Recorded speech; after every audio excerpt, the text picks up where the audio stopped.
நீங்க யாருமே இன்னும் இந்த வீட்டில் வாழ தொடங்கல. இந்த வீட்டை விட்டு வெளியே போகும்போது இந்த வீட்டை உங்க சொந்தமாக்கிக்கிட்டீங்க அப்படின்னு உங்களால பறைசாற்ற முடியாது. ஹாய் ஹலோ எல்லாருக்கும் வணக்கம் and welcome back to our channel. Bigg Boss வீட்டுக்குள்ள இன்னைக்கான எபிசோடு எப்படி இருந்துச்சு? உண்மையை சொல்லணும்னா இன்னைக்கு பிக் பாஸ் வீட்டோட எபிசோட் ரொம்ப சுவாரஸ்யமா இருந்துச்சு. நிறைய விஷயங்கள் நம்மளாலையுமே ஓரளவுக்கு ஓகே, இந்த விஷயம் இந்த மாதிரி போனது தப்பு, இந்த விஷயத்தை இப்படி எடுத்துகிட்டு போயிருக்கலாம் அப்படின்னு நம்மளே கொஞ்சம் ஜட்ஜ்மெண்ட் பண்ணுற மாதிரி இருந்துச்சு. அது மட்டும் இல்லை, இந்த சண்டை அவாய்ட் பண்ணியிருக்கலாமே அப்படின்ற மாதிரி கொஞ்சம் நம்ம அந்த சண்டையெல்லாம் உத்து பார்க்குற மாதிரி இருந்துச்சு. தேவையில்லாமல் கத்தவே இல்லை, தேவையான விஷயத்துக்கு கரெக்டாக சண்டை போட்டுக்கிட்டே இருந்தாங்க. ஸோ இது எல்லாமே பார்க்கறதுக்கு ரொம்ப நல்லா இருந்துச்சு, சுவாரஸ்யமாகவும் இருந்துச்சு. அடிஷ்னலாக நிறைய கண்டென்ட் கிடச்சிச்சு அப்படின்றது தான் உண்மை. முதல் கண்டென்ட் என்ன தெரியுமா? அதாவது நேற்று நைட்டு நடந்ததோட எபிசோட் அப்படியே தொடர்ந்து தான் போட்டிருக்காங்க. தர்ஷிகா விஷாலை லவ் பண்ணுறேன் அப்படின்னு ரொம்ப ஓப்பனாக நம்ம ஜாக்லின் கிட்ட சொல்கிறாங்க. ரெண்டு பேருமே நைட்டில் வாக் பண்ணிட்டு போயிட்டு இருக்கும் பொழுது, ஆமாம் நான் அந்த ஸ்கூல் டாஸ்கில் கொஞ்சம் மனசுலேருந்து பண்ணதுனால இப்போ நான் கொஞ்சம் விஷால் மேலே ஃபாலோ ஆன மாதிரி இருக்குது, எனக்கே இந்த ஃபீலிங் ரொம்ப பிடிச்சிருக்கு, எனக்கு ரொம்ப சந்தோஷமாக இருக்குது, ஸோ நான் உண்மையிலேயே விஷாலை லவ் பண்ணுறேன் அப்படின்ற மாதிரி தான் சொல்லியிருக்காங்க. பட் இது எங்கே போய் முடியும்னு தெரியல. இது எனக்குள்ளே இருக்குது, எனக்கு இது ரொம்ப நல்லா இருக்குது, எனக்கு பிடிச்சிருக்கு, பட் விஷால் அந்த பக்கத்துலேருந்து என்ன யோசிக்கிறான்னு எனக்கு தெரியாது அப்படின்ற மாதிரி ஜாக்லின் கிட்ட பேசிக்கிட்டு இருக்காங்க தர்ஷிகா. பிக் பாஸ் வீட்டுக்குள்ளே புதுசாக ஒரு லவ் ட்ராக் உருவாகி இருக்கிறது என்னவோ பார்க்கறதுக்கும் கேட்கறதுக்கும் நல்லா தான் இருக்குது. சரி, அதுக்கப்புறமா பார்த்தா ஆண்களும் பெண்களும் தனித்தனியாக உட்காந்து பேசிக்கிட்டு இருக்காங்க. பெண்கள் ரொம்ப சீரியஸாக டிஸ்கஸ் பண்ணிக்கிட்டு இருக்காங்க. இப்போது நம்ம கிச்சன் பக்கம் இருக்க வீட்டுக்கு வந்துட்டோம், எந்த மாதிரி டாஸ்க்கெல்லாம் கொடுக்கலாம், எந்த மாதிரிலாம் நடந்துக்கலாம், எந்த மாதிரிலாம் ஆளை பிரிக்கலாம், ரஃபாக கொடுக்கலாமா இல்லைனா ஸ்மூத்தாக ஹேண்டில் பண்ணலாமா அப்படி இப்படின்னு சொல்லிட்டு நாளைக்கு கொடுக்க போகிற டாஸ்க்கை பற்றி இன்றைக்கி நைட்லலாம் உட்காந்து பேசிக்கிட்டு இருக்காங்க. தென் அதுக்கப்புறமா இன்றைக்கி மார்னிங்லேருந்து ஆரம்பித்தாங்க. ஸோ இன்றைக்கி மார்னிங் டான்ஸ்லாம் ஆனாங்க, ஓகே தான். ஸோ காலையிலேயே மஞ்சரி என்ன பண்ணாங்கன்னா, முத்து உள்ளே வருவதற்கு டாஸ்க் கொடுத்தாங்க. அவங்க ஒரு செட் போட சொன்னாங்கன்னு நினைக்கிறேன், அதாவது 10 தான் போடணும். ஆனால் முத்து கூட காமெடியாக பேசிக்கிட்டு இருக்கும்போது என்ன பண்ணிட்டாங்கன்னா, நீ இவ்வளோ பேசுறியா, அப்போ ஒர்க் அவுட்டாக 30 போட்டுரு அப்படின்னு சொல்லியிருக்காங்க. At the same time Soundarya கிட்ட அவன் 1 போட்டால் போதும் அப்படின்னு சொல்லிட்டு போயிருக்காங்க. இது ஒரு சின்ன மிஸ்டேக் தான், ரொம்ப பெரிய மிஸ்டேக்லாம் கிடையவே கிடையாது, இது ஒரு ரொம்ப சாதாரண மிஸ்டேக் தான். அதுவும் இல்லாமல் முத்து ஃப்ரெண்டு அப்படின்ற முறையில் அந்த மாதிரி சொல்லிவிட்டு அவங்க பாத்ரூம் போயிருக்காங்க. ஸோ இந்த இடத்துல முத்து அதை வாண்டடாக எடுத்துக்கிட்டு, இல்லை நீங்கள் சும்மா சொன்னாலும் ஓகே தான், நான் 30 போடுறேன் அப்படின்ற மாதிரி போட்டார். அங்கே அவ்வளோ பெரிய சண்டை வந்துக்கிட்டு இருக்கும்போது முத்து ஆரம்பத்திலே தான் அந்த சண்டையே நடந்திருக்காது. முத்து பட் ஆரம்பத்துலேருந்து வராமல் கொஞ்சம் வேடிக்கை பார்த்துட்டு கடைசியாக வந்ததுனால தான் அந்த சண்டை அருணுக்கும் மஞ்சரிக்கும் ரொம்ப பெருசாக போயிடுச்சு. அருண், நான் தான் இந்த பிக் பாஸ் டீமோடைய கேப்டன், ஸோ அதனால் நீங்கள் நான் ஒரு கேப்டனாக இன்னொரு ஹவுஸ்மேட்ஸ்க்கு தண்டனை நீங்கள் கொடுத்ததை வன்மையாக கண்டிக்கிறேன். ஸோ அதுவும் இல்லாமல் இந்த மாதிரி கொடுக்கவே கூடாது. ஸோ 30 ரொம்ப அதிகம், பாசிபிள் இம்பாசிபிள் இருக்குல்ல, ஸோ அதை நீங்கள் பார்த்துருக்கணும் அப்படின்னு சொல்லும்பொழுது மஞ்சரி கொஞ்சம் ஹைப்பர் ஆகிட்டாங்க. ஆக்சுவலாக அருண் கிட்ட யார் பேசினாலும் கொஞ்சம் ஹைப்பர் ஆகிடுறாங்க. பிகாஸ் அருண் காமாக பேசுகிறேன் மேம்னு சொல்கிறத வச்சுக்கிட்டு வேறு மாதிரி பேசுகிறான்றது மட்டும் நல்லாவே தெரியுது. உண்மையில் அவர் பேசும்போது நமக்கே லைட்டாக காண்டாக தான் ஆகுது. அதுவும் இல்லாமல் ரொம்ப தெளிவாக மஞ்சரி சொல்லிட்டாங்க, என் ஃப்ரெண்டுன்றதுனால நான் அப்படி கொடுத்தேன், ஆனால் இந்த இடத்துல சௌந்தர்யா கிட்ட நான் ஒரு செட் போட்டால் போதும் அப்படின்னு சொன்னேன், அதே மாரி முத்து 30 போட்டார், பட் அவர் ஒரு செட் போட சொல்லி நான் சௌந்தர்யா இன்ஃபார்ம் பண்ணிட்டு தான் போனேன். இது ரொம்ப சின்ன மிஸ்டேக் தாங்க, பெருசுலாம் கிடையாது. ஆனால் இந்த இடத்துல இல்லை நீங்கள் கொடுக்கவே கூடாது, ஏன் அப்படி கொடுத்தீங்கன்னு சொல்லிட்டு இந்த இடத்துல அருண் எப்படி நடந்துக்கிட்டார்னா, நீ பண்ணது தப்பு ஒத்துக்கோ அந்த மாதிரி சொல்லும்பொழுது ஆப்போசிட்டில் இருக்கவங்க எப்படின்னா, நான் விளையாட்டாக பண்ண விஷயத்த இவ்வளோ ஹார்டாக பேசிகிட்டு இருக்காரு, இவ்வளோ என்னை நான் தப்பு பண்ணவேன், நான் தப்பானவன், நான் பண்ண டாஸ்கே தப்பு அப்படின்ற மாதிரி. ஆக்சுவலாக பிக் பாஸ் வீட்டில் இந்த மாதிரி நினைக்கிறது ரொம்ப சாதாரண விஷயம் தான். ஏன்னா இந்த மாதிரி டாஸ்க்கை இவங்க தப்பாக கொடுக்குறாங்கன்ட்டு இப்போவே சொல்லிட்டா அதுக்கப்புறமா இந்த வாரம் ஃபுல்லாக எல்லாருமே அதை ரொம்ப ஈஸியாக அப்படியே ஃபாலோ பண்ணிட்டு வந்துடுவாங்க. ஆமாப்பா மஞ்சரினா தப்பாக தான் கொடுப்பாங்கன்ட்டு. ஸோ அந்த காரணத்தினால தான் மஞ்சரி அந்த இடத்துல பயங்கரமாக ப்ரோவோக் ஆகினாங்க, பயங்கரமாக கற்றுனாங்க. இந்த இடத்துல அருண் கத்த மாட்டுறாரு, ஆனால் அவர் பண்ணுற மேனரிசம் உண்மையிலேயே மாக் பண்ணுற மாதிரி தான் இருக்குது. அதே மாதிரி அவரை மாதிரியே இவங்களும் மாக் பண்ணாங்க. ஸோ அந்த இடத்துல ஒரு மிகப்பெரிய சண்டையே வந்துச்சு. சௌந்தர்யா எழுந்து பயங்கரமாக கத்த ஆரம்பிச்சிட்டாங்க. அவங்க 2 பேருமே ஃப்ரெண்டாக பேசிக்கிட்டாங்கன்னு சொல்லிட்டாங்க, முடிஞ்சிச்சு.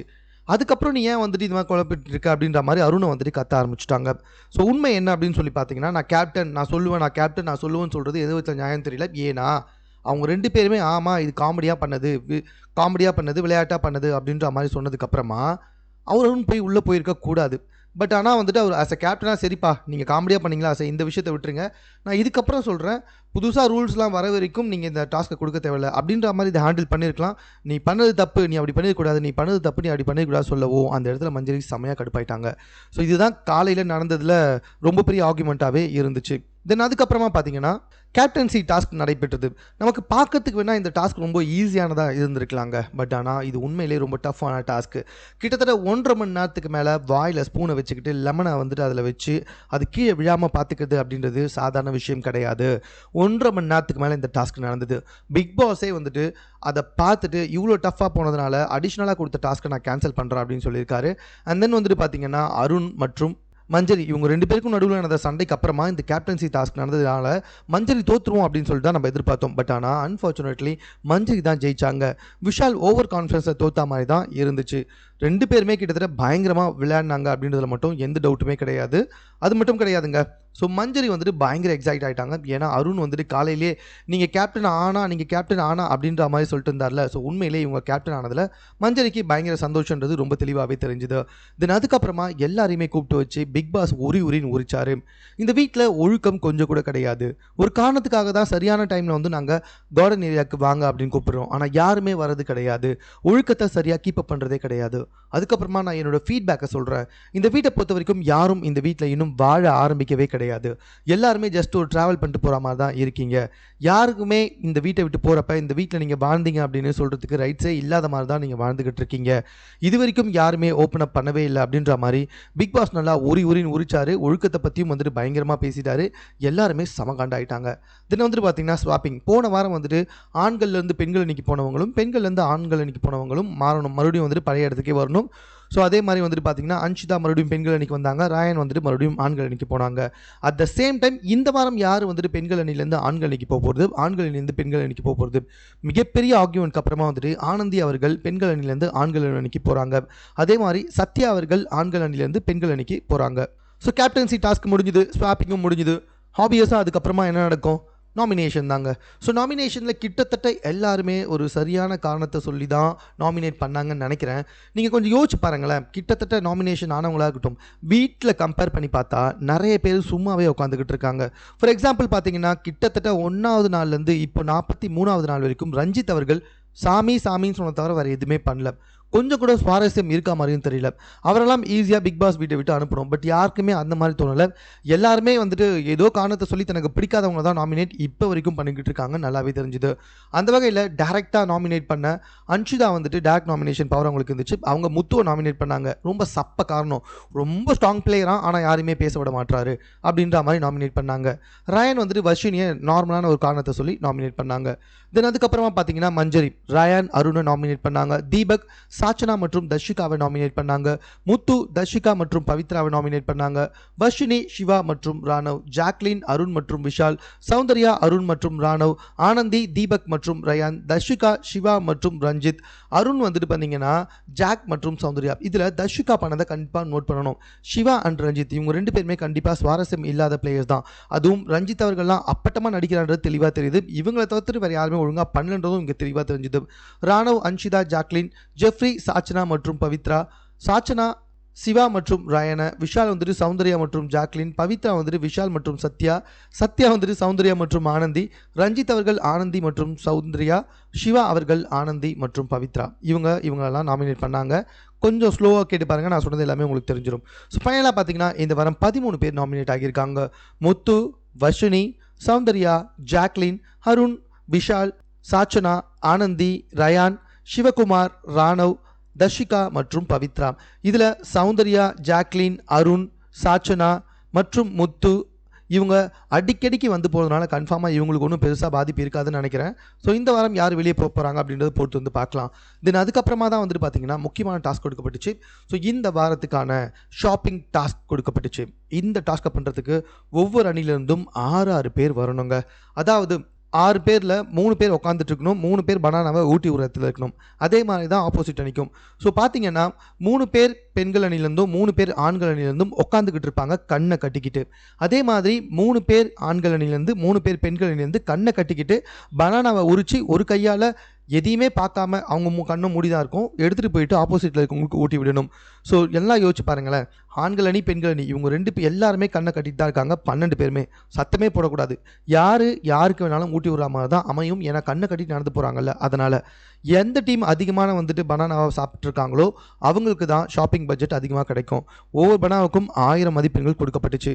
ஸோ அதன்படி பார்த்தீங்கன்னா கிட்டத்தட்ட ஆண்கள் அணி 9000 பிபி கரன்சியை கைப்பற்றினாங்க. பெண்கள் அணி 11,000 பிபி கரன்சியை கைப்பற்றினாங்க. இதில் ஆண்கள் அணிக்கு தான் நிறைய பங்கு. ஏன்னா ஆண்கள் அணி தப்பாக போயிட்டு நிறைய வாட்டி பெண்கள் அணிக்கு ஊட்டி விட்ட காரணத்தினால வந்துட்டு பெண்கள் அணிக்கு அதிகமான வாய்ப்புகள் கிடைச்சிது. ஸோ இதை சரியாக பயன்படுத்தினாங்களா அப்படின்னு சொல்லி பார்த்தீங்கன்னா அங்கே தான் பயங்கரமான பிரச்சனையே வந்துச்சுங்க. ஷாப்பிங்கை பொறுத்த வரைக்கும் இந்த முறை பிக் பாஸ் வந்துட்டு ரொம்ப தாராள மனசோடு நடந்துக்கிட்டாரு. ஏன்னா போன முறை வந்துட்டு சரியாக கிடைக்கல அப்படின்ற காரணத்தினால இந்த முறை அவங்களுக்கு கிடைச்ச பாயிண்ட்டும் ரொம்ப அதிகம், 9,000 மற்றும் 11,000. அது மட்டும் இல்லாமல் ஷாப்பிங் பண்ண போனவங்களுக்கு வந்துட்டு ரொம்ப பெரிய ஒரு சான்ஸை கொடுத்தாரு. ஷாப்பிங் முடிஞ்சதுக்கு அப்புறமா தான் நான் பஸ்ஸர் அடிப்பேன் அப்படின்னு சொல்லிட்டாரு. விச் மீன்ஸ் நீங்கள் ஷாப்பிங் பண்ணுறதுக்கு எவ்வளோ நேரம் வேணாலும் எடுத்துக்கலாம் அப்படின்றது தான். இது கொஞ்சம் யோசிச்சு பார்த்தீங்களா, ஷாப்பிங் பண்ணுறதுக்கு மட்டும்தான், கால்குலேஷன் பண்ணுறதுக்கு கிடையாது. அதன்படி பார்த்தீங்கன்னா ரொம்ப ஈஸியாகவே வந்துட்டு ஷாப்பிங் பண்ணியிருக்கலாம், தேவையான எல்லாத்தையுமே எடுத்துருந்துருக்கலாம். அந்த கண்ணோட்டோடு தான் பிக் பாஸ் அவர்கள் வந்துட்டு அப்படிப்பட்ட ஒரு வாய்ப்பையே கொடுத்தாரு. இந்த வாரமாவது எல்லாமே நல்லா சாப்பிட்டோம் அப்படின்னு சொல்லிட்டு. ஆனால் அதையுமே பார்த்தீங்கன்னா 2 அணிகளுமே கெடுத்துக்கிட்டாங்க. ஆண்கள் அணி இந்த இடத்துல வந்துட்டு நிறைய கரெக்டாக எடுத்திருக்காங்க. பட் ஆனால் அங்கேயும் பிரச்சனை நடந்திருக்கு. பெண்கள் அணியில் உள்ளே போனதில் வந்துட்டு சாச்சனா உள்ளே போகணும் அப்படின்னு சொல்லிட்டு முதல்ல யாருமே விரும்பலை. பட் அன்ஃபார்ச்சுனேட்லி சாச்சனாவும் உள்ளே போனாங்க. ஸோ யார் அப்படின்னு சொல்லி பார்த்தீங்கன்னா பெண்கள் அணிந்து ஜாக்லின், அன்ஷிதா மற்றும் சாச்சனா இந்த 3 பேரும், ஆண்கள் அணிந்து தீபக், முத்து மற்றும் விஷால் இவங்க போனாங்க.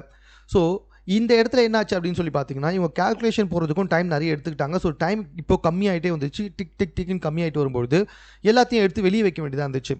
6,000 ரூபாய்க்கு மேலே பர்ச்சேஸ் பண்ண தீபக் அவருடைய இடத்துலேருந்து கம்மி பண்ணாமல் வெறும் 3,500க்கு பர்ச்சேஸ் பண்ண நம்ம விஷாலுடைய பேக்லேருந்து எடுத்து வச்சதுனால விஷாக் பயங்கரமாக அஃபண்ட் ஆகிட்டார். ஸோ அவர் வந்துட்டு நான் எடுத்து எல்லாத்தையுமே எடுத்து வச்சுட்டாரு அப்படின்னு சொல்லிட்டு விஷால் வந்துட்டு வெளியே பயங்கரமாக கத்திக்கிட்டு இருந்தார் தீபக்குக்கு தெரியாமல். இன்னொரு பக்கம் வந்துட்டு சாச்சனா, அன்ஷிதா மற்றும் ஜாக்லின் இல்லை ஓரளவு கரெக்டாக தான் வரும் அப்படின்ற மாதிரி நம்பிக்கையில் இருந்தாங்க. பட் ஆனால் ரிசல்ட் அனௌன்ஸ் பண்ணுற டைம் வந்துச்சு. கிட்டத்தட்ட 9,000 பிபி கரன்சி வைத்திருந்த ஆண்கள் 9,180க்கு வந்துட்டு ஷாப்பிங் பண்ணியிருக்காங்க. பட் 9,200க்கு மேலே போயிருந்தால் தான் அவங்க ஷாப்பிங் பண்ணது அவங்களுக்கு கிடைச்சிருக்காது. பட் 9,180 அப்படின்ற காரணத்தினால ஜஸ்ட் மிஸ், நீங்கள் ஷாப்பிங் பண்ண பொருட்களை நான் உங்களுக்கு கொடுக்குறேன் அப்படின்ற மாதிரி கொடுத்து அனுப்பிச்சிட்டாரு பிக் பாஸ். ஆனால் பெண்கள் அணிக்கு அப்படி கிடையாது. பெண்கள் அணிக்கு இது ஒரு மிகப்பெரிய ஆப்பு. அவங்க பிபி கரன்சி வச்சுருந்தது 11,000, ஆனால் அவங்க ஷாப்பிங் பண்ணது 12,080. பிக் பாஸே வந்துட்டு எனக்கும் இதை கேட்டப்போ இப்படி தான் இருந்துச்சு, ரொம்ப ஷாக்கிங் ஆகிட்டேன்.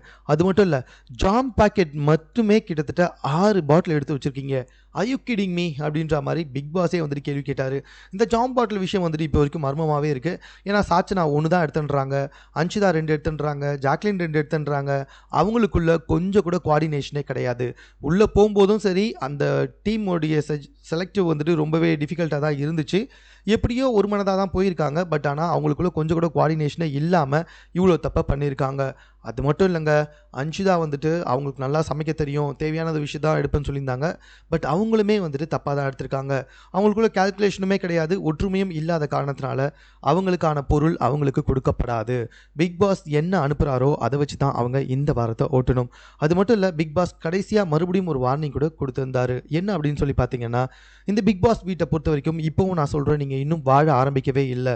இந்த பிக் பாஸ் பொறுத்த வரைக்கும் தனித்துவமாக இருக்கணும், அட் த சேம் டைம் வந்துட்டு தன்னுடைய திறமையை வெளிப்படுத்தணும், கூட்டு முயற்சியையும் கை கொடுக்கணும். ஸோ இது 3மே இருந்தால் தான் சமநிலை மேம்படுத்தப்படும் அப்படின்னு சொன்னார். எல்லாருமே அந்த இடத்துல பயங்கரமாக அப்செட் ஆகிட்டாங்க. தென் அதுக்கப்புறம் பார்த்தீங்கன்னா மஞ்சரி கேட்குறாங்க, ஏன் சாச்சனா முதல்ல போகக்கூடாதுன்னு சொன்னீங்க, தென் எதுக்காக கடைசியாக மாற்றி கன்வென்ஸ் ஆகிட்டு சாச்சனா உள்ளே அமிச்சிங்க அப்படின்ற மாதிரி கேட்டாங்க. வேறு யாராவது அமிச்சிருக்கலாமேன்னு சொல்லிட்டு அன்ஷிதா வந்துட்டு சாச்சனா நீங்கள் இருக்கும்பொழுது நீ கண்டிப்பாக தேவையானதை சாப்பிடணும், ஆனால் தேவைக்கு அதிகமாக வந்துட்டு சாப்பிட்டா இந்த மாதிரி தான் நடக்கும், தேவைக்கு அதிகமாக வந்துட்டு நம்ம சாப்பிடணும்னு நினச்சி எடுக்கக்கூடாது அப்படின்ற மாதிரி சொல்ல அந்த இடத்துல ஒன்றும் அழுமூஞ்சி நம்ம சாச்சனா பயங்கரமாக அழ ஆரம்பிச்சிட்டாங்க. என்ன மட்டுமே குற்றம் சொல்கிற மாதிரி இருக்குது, என்ன மட்டுமே குற்றம் சொல்கிற மாதிரி இருக்குன்னு சொல்லிட்டு அழ ஆரம்பிச்சிட்டாங்க. இதனால் வரைக்கும் இல்லாமல் பிக் பாஸே வந்துட்டு ஃபீட்பேக்கும் கொடுத்து ஒழுக்கமே இல்லைன்னு சொல்லி ஹவுஸ்மேட்ஸை பயங்கரமாக கழுவி ஊற்றிருக்காரு. இதுக்கப்புறமா ஆச்சு எல்லாருமே ஒழுங்காக விளையாடுறாங்களா, ஒழுக்கமாக இருக்காங்களா அப்படின்றத பொறுத்து வந்து பார்க்கலாம். மேலும் இது போன்ற செய்திகளை உடனுக்குடன் தெரிந்து கொள்வதற்கு நம்ம சென்னை சேனலை சப்ஸ்கிரைப் பண்ணுங்கள். இது குறித்த உங்களுடைய கருத்துக்கள் எதுவாக இருந்தாலும் கமெண்ட்டில் நீங்கள் பதிவு செய்யலாம்.